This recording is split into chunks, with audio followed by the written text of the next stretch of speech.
যোগ্য শিক্ষকরা চাকরি চাইছেন, তাদের চাকরি ফিরে চাইছেন। সেটা তারা চাইতেই পারেন, কিন্তু তাদের নীতি শিক্ষক হতে কে বলেছেন? তাদের কী কারণে তারা নীতি শিক্ষক হতে চাইছেন? কেন দাবি করতে চাইছেন টেন্টেড টিচারদের শাস্তি? তাদের কি অধিকার আছে? এদের শাস্তি কি হবে তা জানার বা দেবার বা প্রেসক্রিপশন করার কি তার দাওয়াই?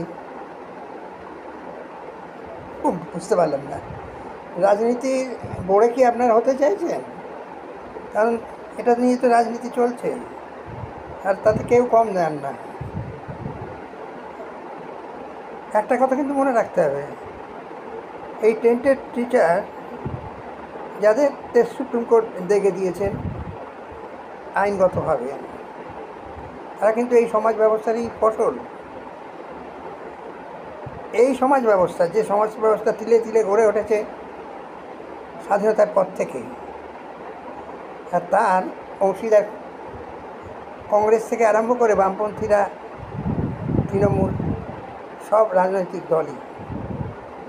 অতএব এদের শাস্তি কী হওয়া উচিত না হওয়া উচিত সেটা কি চিন্ময়বাবুরা ঠিক করবেন?